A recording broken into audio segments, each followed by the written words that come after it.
में जाना है? अंजलि, पुनीत और पूर्वी। अंजलि का घर तो यहीं है, चलो पहले उसके घर चलते हैं। दादाजी, आप अंजलि के स्कूल क्यों नहीं भेजते? अरे इसकी एक छोट बहनी है तो वही राखेंगे, पास चैत का महीना है तो आप बच्ची को रख लीजिए ना। मुँह से राहत नहीं हुआ। आप खुद समझते इतने बड़े हैं आप। इसका पेपर है, आज पेपर है तो उस पीछे में आगे रह जाएगी सबसे। तो आप बच्ची की आदत डालिए अपने रहने के लिए। जाओ कर पढ़े, मैं रखे रहो। आपका मन है पढ़ने के लिए तो आप स्कूल जाया करो।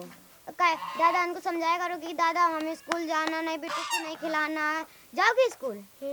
जा बेटा जा, चौक लगा।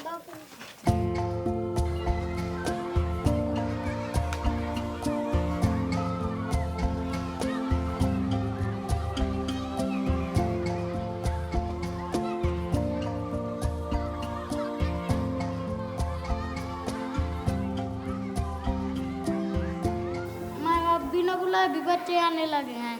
ट्रैकिंग अब ज़्यादा नहीं होती थी, पहले रोज जाना पड़ता था और अधिक बच्चों को बुला कर लाना पड़ता था। अब जब से ट्रैकिंग शुरू हुई है सब बच्चे अपने मन से आने लगे हैं। शुरू में आते हो तो सर जी हमें लिस्ट देते हैं बनाकर कि जो कौन बच्चा स्कूल नहीं आया कौन नहीं, तो हम उनको लेने जाते हैं। बाल पंचायत के सभी सदस्य जाते हैं, तो ऐसे सब लोग बच्चों को लाते हैं।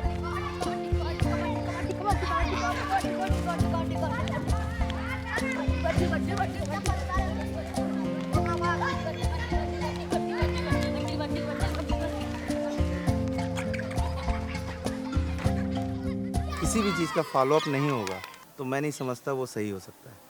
तो जैसे आरटी का लागू हुआ, सर आए 2 दिन तो ठीक है, 3 दिन महीने भर सही चल रहा है, पता लगा महीने बाद फिर वही रूटीन आ गया। तो जब से समर्थ आया तब से ये हुआ कि समर्थ के कार्यकर्ता बराबर देखते रहते हैं, बराबर कंटिन्यू 30 विद्यालयों पे सारा चीज़, मतलब उस 24 गाँव पे 30 विद्यालयों पे काम हो रहा है।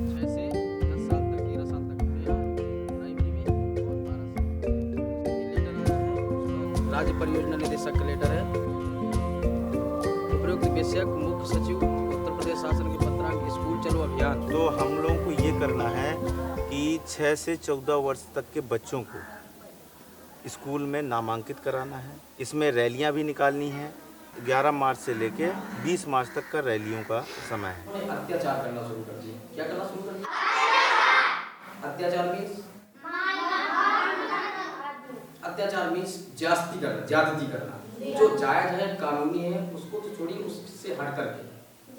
जैसे हमारे यहाँ नहीं कि आपको बहुत जोर से मारे या आपको मार झापड़ के भगा दे क्लास के बाहर, ये करें तो ये ज्यादा गैर कानूनी हुआ। गैर कानूनी हुआ ना, यही अंग्रेजों ने गैर कानूनी करना शुरू कर दिया।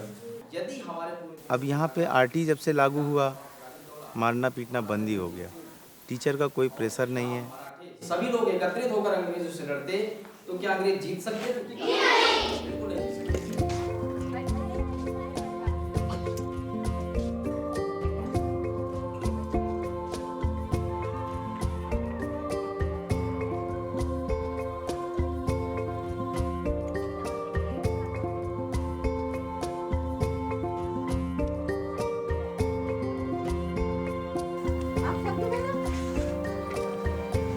पिछली बात तो बिल्कुल न पूछिए, वो तो बताने ही लायक नहीं है। जमींदारी शासन थे, हम लोग बराबर बैठने में डरते थे। जो अध्यापक लोग आते थे और जो कुछ निम्न कौम के अध्यापक लोग होते थे तो वो कुर्सी में नहीं कभी बैठते थे। हम अपने मतलब जब स्कूल में पढ़ते थे, जब की बात बता रहे हैं, हमारे जो निम्न अध्यापक थे तो कुर्सी में नहीं बैठते थे। वो स्थिति थी। आज मतलब वो स्थिति है कि ये कुछ मतलब नहीं है।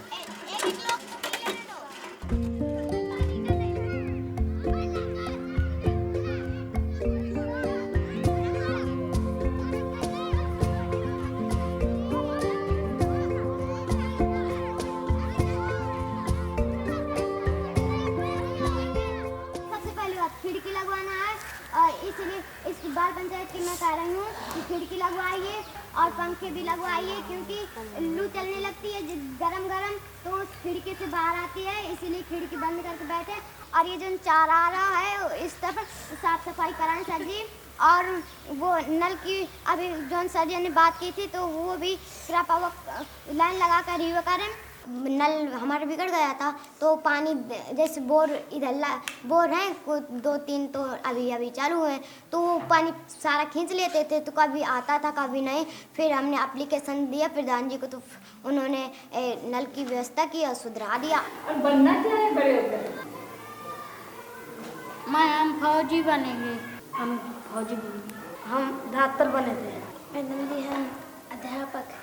मैम हमको पता ही नहीं है पर कि मैम पता नहीं है कि हमें बड़े होकर क्या बनना है क्या नहीं। अभी तो हम इतने छोटे छोटे हैं, बड़े होकर हम समझेंगे कि और जब जितनी पढ़ाई करेंगे उतना ही हम दिमाग में आएगा कि हम ये बनेंगे वो बनेंगे।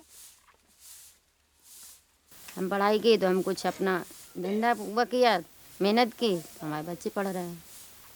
उम्मीद कि हमारी बेटी जैसे हम पढ़े हैं ऐसे न पढ़े, वो कुछ करे, यहाँ से निकल जाए, वो वैसी जगह पहुँचे कि कुछ उसका मान सम्मान मिले, हमारे साथ ना। मैम हम झांसी जाना चाहते हैं। झांसी में सब कुछ देखने को मिलेगा, जहाँ पर रानी लक्ष्मीबाई रहती थी वो महल, और जहाँ से कूदी थी कालफी से कूदी थी तो वो उधर से बहुत मन करता है। अगर आज जीवित होती तो ज़रूर मिलने जाते हैं हम रानी लक्ष्मीबाई से, क्योंकि मन बहुत करता था। लेकिन उनकी मृत्यु हो गई तो वो शहीद हो गई, लेकिन फिर भी हमारे देश में उनका नाम तो है कि हाँ इतनी वीर थी इतनी वो तो, लेकिन मन तो करता है कि मिले, लेकिन कहाँ से मिलेंगे।